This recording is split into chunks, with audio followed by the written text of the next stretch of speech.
Every year, more than 200,000 people come to Toledo emergency rooms to have their injuries treated. It can be a stressful environment, not only for the patient, but also for the healthcare workers who spend long hours on their feet. They work with blood, they work with catheters and needles. But there's the emotional strain, the heartbreaking cases, the traumatic events they see every day. But there's a bigger stress that people may not realize from an unlikely source, the patients themselves. I don't know if I've really met a nurse, whether it be ER or not, that hasn't had some sort of violence that actually, brought to their persons. Meet Jessica Nelson, an ER nurse at UTMC. People don't come into an emergency department healthy. They come in emergent situations, so dealing with those emotions, right at the bat can be stressful. She's seen a lot of violence play out inside these walls, but it's not just nurses and doctors who are affected by the violence. When shooting victims are brought to ERs, hospitals put emergency protocols in place, often a lockdown. This means longer waits, screenings from police, maybe even some visitors being forced to wait outside.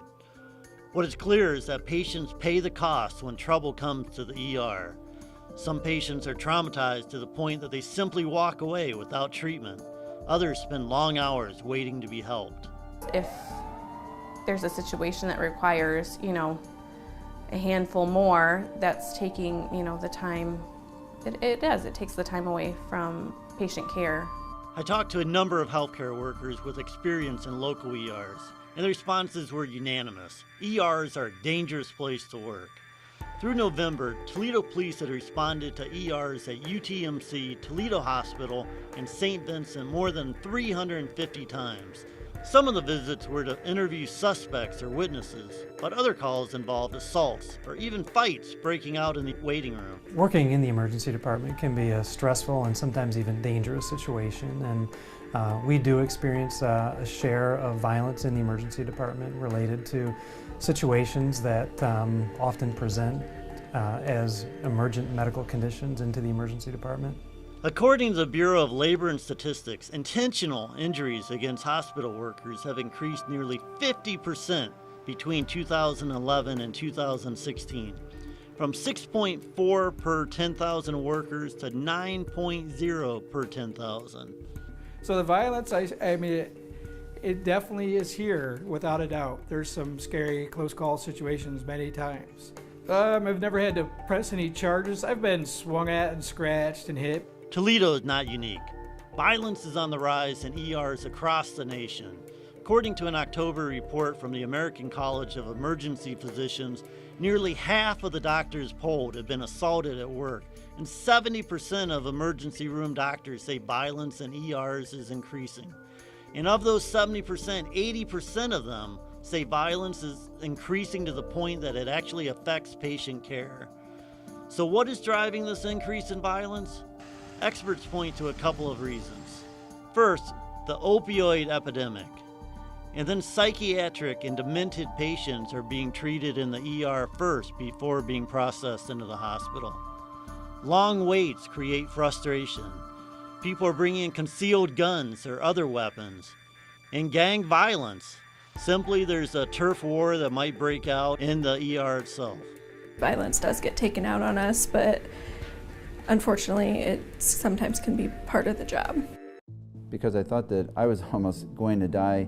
Bob Ingram, a nursing professor at Lourdes University in Sylvania, has seen it all after nearly 40 years of nursing. Walking past some closed curtains, and the next thing I knew, I was waking up on the floor. But even he has been surprised by some of the violence in the profession. Parent of a patient reached out and may or may not have known that I was walking down the hall and struck me and literally knocked me out.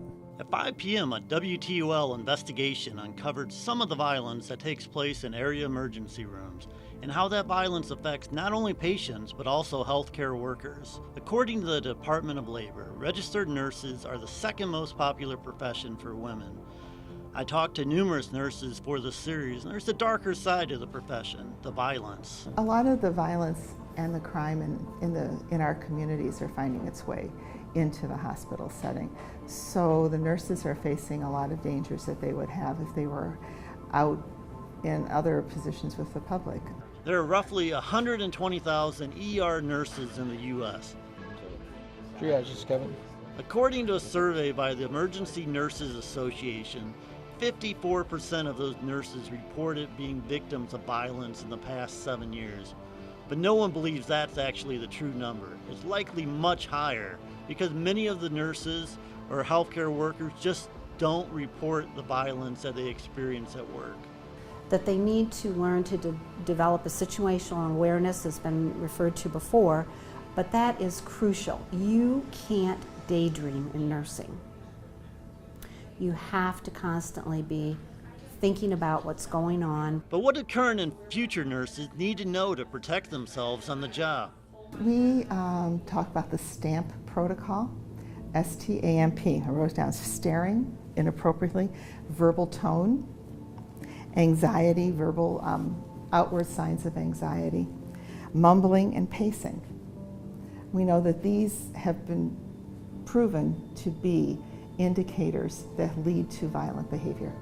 Instructors also emphasize having good communication skills, remaining calm, and never putting hands on a patient in an angry way. According to a recent American College of Emergency Physicians report, 80% of ER attacks take place in a patient's room. So nurses, who are often alone with patients as they stabilize them, are at greater risk. You want to let people know where you are. It sounds silly, but I'm going to go into 14. You want to let people know that you're going in there, because if you don't come right back out, it can be typically because something's going on. The stories and statistics may sound like nursing is a career to stay away from, but every nurse I talked to said they would never want to do anything else. Yes, their job can be dangerous, but nurses make a real difference in people's lives, and that means something. I tell them that this is the most rewarding thing they'll ever do in their life.